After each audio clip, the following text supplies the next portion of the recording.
450. On average, a woman has 450 menstrual cycles in her lifetime.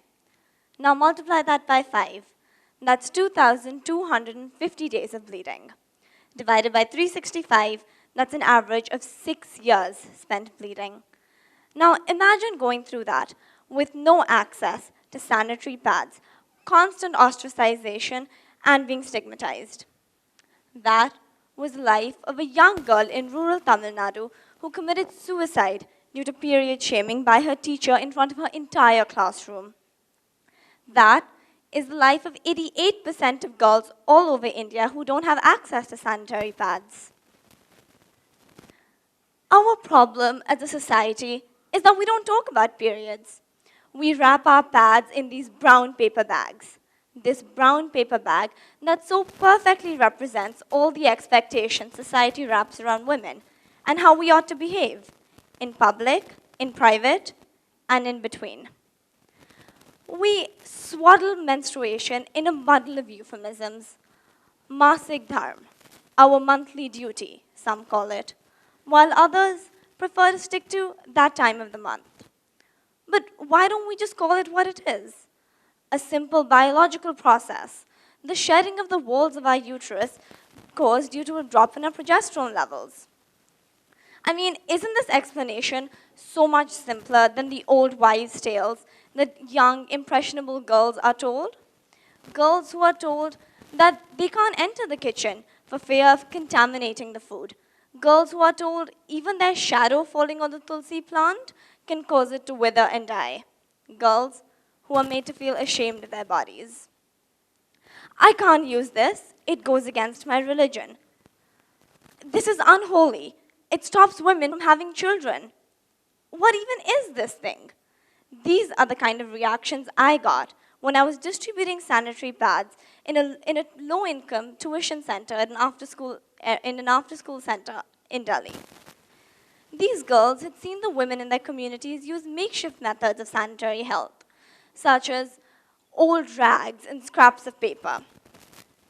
They were led to believe that this is how you need to behave when you're on your period. They were told, you're supposed to sleep outside of the house. You can't enter the temple. These girls are taught that their periods, a biological process, is something they need to be ashamed of. But, and in one extremely shocking case, a young girl, a 16-year-old girl, Priyanka, told me how she was forbidden from sitting her final exams, her board exams, because of her period.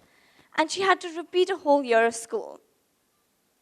But this isn't a phenomenon that is restricted to underserved communities. Every facet of society shames women for being women. "Are you on your period?" is a common derogatory phrase uttered in the hallways of my school.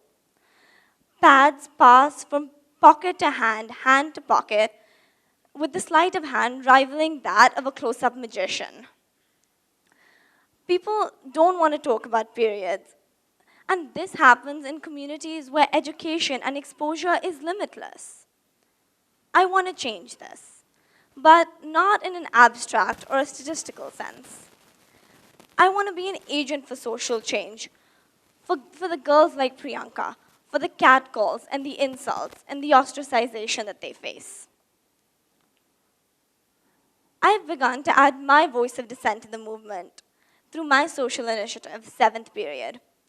I distribute 14 biodegradable pads each to 200 girls in low-income areas. I educate them. I teach them about basic biological processes, women's health. I teach them about sex ed, consent, sexual harassment. And I buy these pads from a factory that employs women affected by polio. So I'm helping somebody else too. And I don't just ask someone for the money to buy the pads. I sell handmade scented candles at local markets so that these candles that sit front and center in people's homes can be a point of conversation. So they can be something people talk about and slowly maybe start talking about periods too. 7th Period is my weapon. 7th Period is my weapon to tell the world that anything you can do, I can do bleeding. It's my way of telling every single girl out there that there's nothing to be ashamed about. To tell every single girl that if anybody ever laughs at you for your period, you should say, this is normal. This is not something you have the right to laugh about. I want every single girl to have the courage and the power to believe in themselves, empower themselves, and rip every brown paper bag that society hands them. Thank you.